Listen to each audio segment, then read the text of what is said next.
Hello everybody, कक्षा 9 गणित में आपका स्वागत है। आज हम प्रश्नावली 1.5 देखेंगे। आज है डे 9। फटाफट से स्टार्ट करते हैं। ठीक है, डे 9। तो प्रश्नावली 1.5 का जो आधार था या बेसिक था, मैंने आपको पिछली वीडियो में क्लियर कर दिया था। ठीक है, तो आज प्रश्नावली आसान हो जाएगी।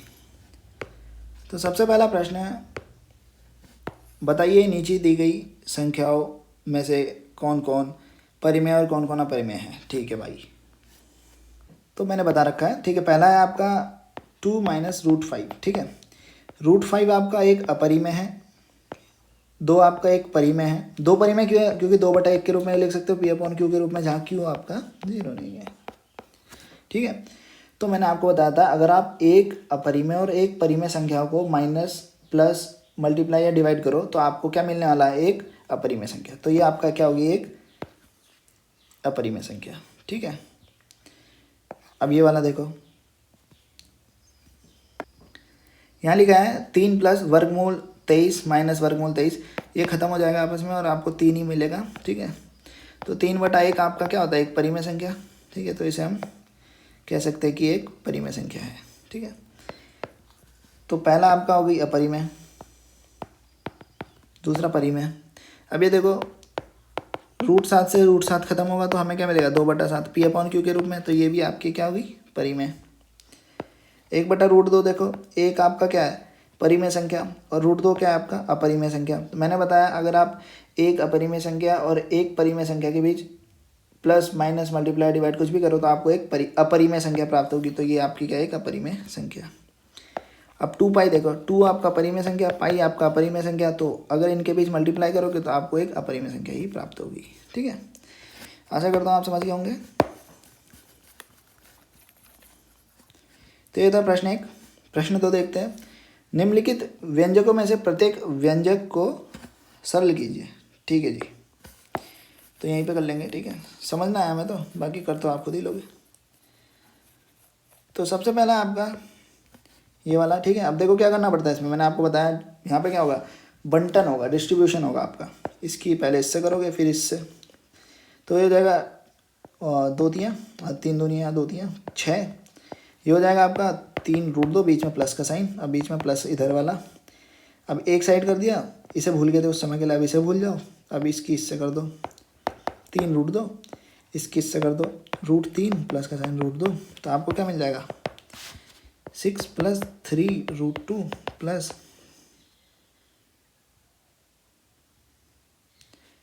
ये गलत लिख दिया ना मैंने, यहाँ ये होता है आपका √2√3, क्योंकि √3 की 2 से हुई ना। प्लस ये मैंने आपको बताया कि अगर रूट में 3 गुणा रूट में 2 हो तो रूट में 6 लिख सकते हो, 3 गुणा 2 लिख सकते हो, तो रूट में 6। यही आपका आंसर होगा, आप चेक कर लेना। ठीक है, अब अगला देखो साफ है, सरल है। और देखो क्या लिखा है? 3 प्लस वर्गमूल 3, 3 माइनस वर्गमूल 3, a + b, a - b क्या होता है? a² minus b²। तो कितना हो जाएगा? a क्या आपका? 3, 3 का स्क्वायर मतलब 9, 3 का स्क्वायर क्या होता है? 3 गुणा 3, 3 3 9, और √3 का स्क्वायर क्या हो जाएगा? 3, क्योंकि स्क्वायर से खत्म हो जाएगा। तो आपको आंसर क्या मिलेगा? 6 आंसर हो जाएगा। ठीक है, थर्ड देखते हैं। ठीक है,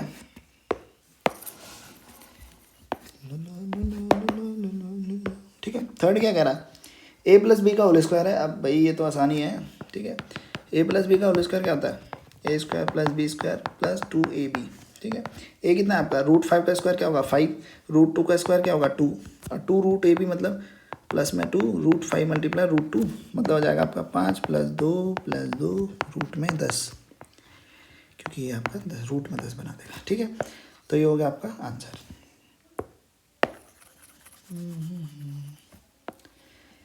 अब इसे देखो, a - b, a + b, तो क्या होता है? a² - b², √5 का स्क्वायर 5, √2 का स्क्वायर 2, तो आंसर हो जाएगा 3। ठीक है, आशा करता हूँ आप समझ गए होंगे। अब थर्ड क्वेश्चन देखते हैं आपका। थर्ड क्वेश्चन कह रहा है, आपको याद होगा कि पाई एक वृत्त की परिधि मान लीजिए c और उसके व्यास मान लीजिए d के अनुपात के रूप से परिभाषित किया जाता है, अर्थात पाई = c/d। यह इस तथ्य का अंतर विरोध करता हुआ प्रतीत होता है कि पाई अपरिमेय संख्या है। इस अंतर विरोध का निराकरण आप किस प्रकार करेंगे? आपको बताइए, पाई का एक मान होता है 22/7, ठीक है, और पाई एक अपरिमेय संख्या, जो कि मैंने आपको अपरिमेय संख्या जब पढ़ा रहा था तब बता दी थी, ठीक है। तो 22/7 बताता है ये P/Q के रूप में, और मैंने आपको क्या बताया कि अपरिमेय संख्या P/Q के रूप में नहीं हो सकती, ठीक है। तो ये कह रहा है कि आप इस बात को कैसे प्रूफ करोगे कि ये अंतर विरोध का निराकरण कैसे करोगे? देखो, आपको कुछ नहीं करना, आप ऐसे लिखना कि पाई इक्वल टू 22/7 केवल माना जाता है, ठीक है, हकीकत नहीं है, लेकिन असली गणित में हम पाई को एक अपरिमेय संख्या के रूप में ही देखते हैं। बस निराकरण हो गया। बस जो असली मैथमेटिक्स है आपकी, वर्ल्ड ऑफ मैथमेटिक्स, वर्ल्ड नहीं, वर्ल्ड, ठीक है, जो आपका संसार है गणित का, उसमें क्या है, पाई एक अपरिमेय संख्या है, ठीक है। तो आई होप आप समझ गए होंगे, पाई एक अपरिमेय संख्या ही है। फोर्थ क्वेश्चन कह रहा है संख्या रेखा पर वर्गमूल 9.3 को निरूपित कीजिए। चलो नोट पे चलते हैं, बता दिया था वैसे एक बार इसी टाइप के क्वेश्चन। सबसे पहले क्या करना है आपको किसको निरूपित करना है? 9.3 को, कोई बात नहीं। तो आप क्या करना, 9.3 सेंटीमीटर की एक लाइन खींचना ऐसे, फिर उसके आगे 1 सेंटीमीटर इंक्रीज कर देना ऐसे, ठीक है। तो सबसे पहले आपने क्या खींची, 9.3 सेंटीमीटर नहीं, इकाई, ठीक है। इकाई में आपका centimetre, metre, kilometre, millimetre, decametre, कोई सा भी मीटर हो सकता है, आप कोई सा भी ले सकते हो, ठीक है। ABC, तो ये आपका A से B तक की जो लेंथ थी वो थी आपकी 3 इकाई। फिर उसके आगे आपने क्या बढ़ाई, 1 इकाई, ठीक है। तो अब आपका काम हो गया, ठीक है। अब आपको क्या करना है, कुछ भी नहीं करना, इसे मिटा दो, एक सेकेंड ना। देखो क्या किया अभी मैं बता रहा हूँ, पहले मैं इसे ड्रॉ कर लेता हूँ अच्छी तरह। देखो मैंने क्या किया, ये आपका 9.3 था और 1 था, मतलब ये हो गया आपका 10.3, ठीक है। इसका आधा किया, आधा क्या मिला, 5.15, ठीक है, बिल्कुल हाफ किया। हाफ पे ये बिल्कुल यहाँ बैठा होगा, ये O मान लो। हाफ पे आपने प्रकार की नोक रखी और यहाँ से एक अर्धवृत्त बना दिया। समझे क्या हुआ? पहले आपने AB, जो कि आपका प्रश्न में था 9.3, आपको इसको निरूपित करना था 9.3 के वर्गमूल को। सबसे पहले आपने 9.3 की एक इकाई कुछ भी हो सकती है, कि एक लाइन खींची, उसके आगे 1 इकाई की एक और लाइन खींची, टोटल हो गया आपकी 10.3। अब आपने 10.3 का आधा किया, वहाँ से प्रकार की नोक रखी और पेंसिल की सहायता से आपने क्या बना दिया, अर्धवृत्त, ठीक है। तो 9.3 क्या था आपका AB, फिर आपने क्या करना है, अर्धवृत्त बन गया आपका, ठीक है। आपको B से एक लंब खींचना है। अब ये लंब अर्धवृत्त के जिस बिंदु पर टच करता है उसे नाम दे दो D, ठीक है। तो ये जो आपका BD है वो हो जाएगा टोटल में रूट में 9.3, इसकी वैल्यू हो जाएगी रूट में, ठीक है। तो अभी आपने संख्या रेखा पर निरूपित नहीं किया, ठीक है, बस आपने एक ज्यामितीय रूप से निरूपित कर दिया, ठीक है। अब आपको आगे क्या करना है, देखो ये जो B है इसे 0 मान लो, ठीक है। ये हो गया 1, क्योंकि 1 इकाई था ना। फिर आगे इसके 2 होगा, फिर आगे इसके 3 होगा, फिर आगे इसके 4 होगा, ठीक है। ऐसे करके आप B को 0 मार के एक आगे सीधी एक लंबी रेखा खींच दो, जिसे संख्या रेखा बोलते हैं ना, ठीक है। मैं एक ही सीधी खींच देता हूँ, ये अरे सीधी बन जाए,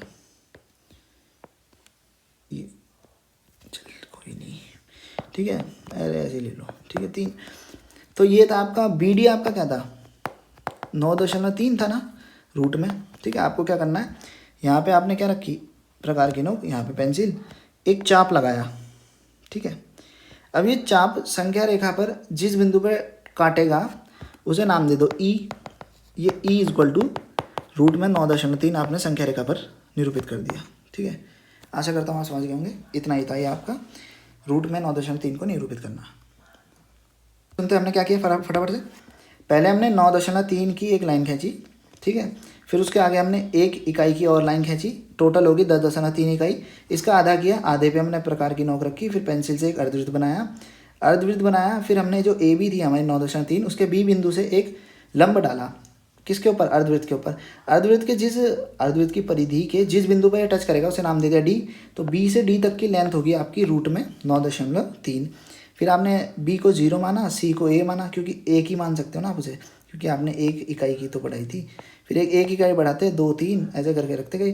फिर आपने बी पे क्या रखा, आपने प्रकार की नोक, यहाँ डी पे आपने पेंसिल, एक चाप लगाया, ये चाप ने संख्या रेखा पर जिस बिंदु पर काटा वो हो गया आपका रूट में 9.3। आशा करता हूँ आप समझ गए होंगे। तो चलते क्वेश्चन पे वापस। ठीक है, तो समझ गए होंगे। ठीक है, अब क्वेश्चन नंबर 5 देखते हैं। प्रश्न 5 कह रहा है कि निम्नलिखित के हरों का परिमेयकरण कीजिए। ठीक है जी, तो सबसे पहला आपका हरों के परिमेयकरण से तात्पर्य क्या है? हरों के परिमेयकरण से तात्पर्य आपका जो हर है ना, अंश अपोन हर होता है ना आपका, कोई भी भिन्न होती है। ठीक है, जो हर होगा वो अपरिमेय संख्या होगी, आपको उसे परिमेय बनाना है। ठीक है, हर होगी आपकी अपरिमेय संख्या, उसे परिमेय बना दो, कोई दिक्कत नहीं, कर देंगे। ठीक है, कैसे करेंगे देखो, क्या है आपका 1/√7, तो आपको रूट में 60 से ऊपर भी 7 से ऊपर भी गुणा करनी है, नीचे भी गुणा करनी है। क्यों करनी है? क्योंकि गणित का नियम कहता है अगर आप किसी भी संख्या से 1 से गुणा करो तो आपको कोई फर्क नहीं पड़ता, ये एक ही तो हुआ नहीं हुआ। ठीक है, समझ गए होंगे आप। तो ये हो जाएगा √7 बन जाए √7, और ये हो जाएगा √7 का होल स्क्वायर, जो कि आपको 7 ही मिलता है। तो आपने क्या करा, आपने देख रहे हो, आपने हर को परिमेय बना दिया, हर का परिमेयकरण कर दिया। ठीक है, तो ये हो गया आपका आंसर। अब इस वाले को कैसे करोगे, इसे मिटा देता हूँ इसी के लिए। ठीक है, 1/√7 माइनस √6, कोई दिक्कत नहीं। आपको क्या करना है, सेम लिखा, मैंने आपको बताया कि अगर प्लस माइनस गए, माइनस को प्लस में, प्लस को माइनस में बदल के ऊपर नीचे गुणा कर दो, तो वही करेंगे हम। ठीक है, ठीक है, समझ गए ना। इसकी वन से गुणा करोगे तो यही मिलेगा। ठीक है, अब देखो यहाँ देखो, a minus B, A plus B, मतलब a² माइनस b²। a क्या है 7, √7, तो √7 का स्क्वायर 7 माइनस 6। अगर मैं रूट बोल रहा हूँ ना, समझ लो स्क्वायर रूट है वो। ठीक है, अब रूट बोलने की आदत होगी ना। तो ये आपका, आपने जो हर है उसे परिमेय में बदल दिया। ठीक है, एक परिमेय संख्या हुई ना, 1/1 के रूप में लिख सकते हो उसे, तो एक परिमेय संख्या हुई आपकी। ठीक है, तो आपने हर का परिमेयकरण कर दिया, आप इसे इक्वल टू में लिख सकते हो 6। ठीक है, आशा करता हूँ आप समझ गए होंगे। अब आपका अगला क्या था,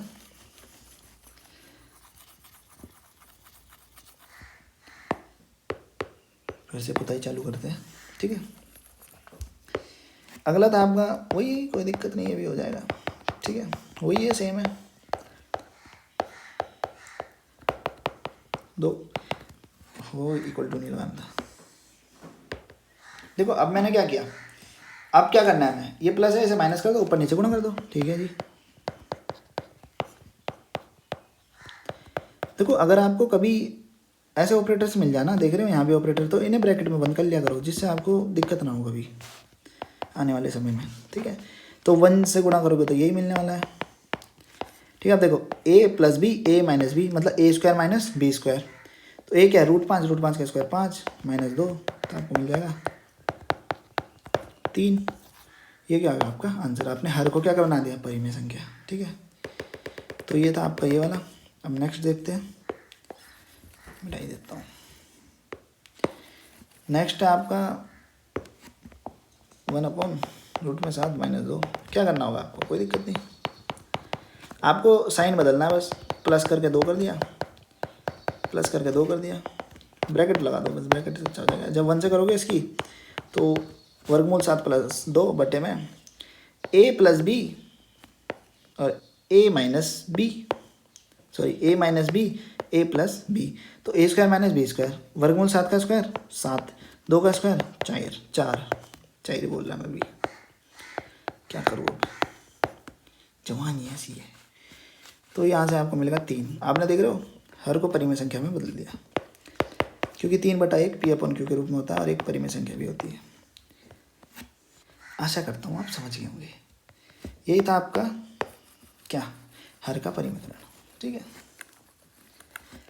तो ये थी आपकी प्रश्नावली 1.5। आशा करता हूँ आपको समझ आई हो। अगर तब भी अगर आपको कोई डाउट रहता है, कुछ पूछना होता है, कुछ इससे रिगार्डिंग कुछ अलग से पूछना होता है, तो टेलीग्राम है, टेलीग्राम पर क्वेश्चन डाल दीजिए, आपको उत्तर मिल जाएगा। वीडियो देखने के लिए धन्यवाद, मिलते हैं अगली वीडियो में। अगली वीडियो में हम क्या देखेंगे, पहले बात कर लेते हैं इसके बारे में। अगली वीडियो में हम देखने वाले हैं वास्तविक संख्याओं के लिए घातांक नियम। ठीक है, ठीक है, तो मिलते हैं अब अगली वीडियो में।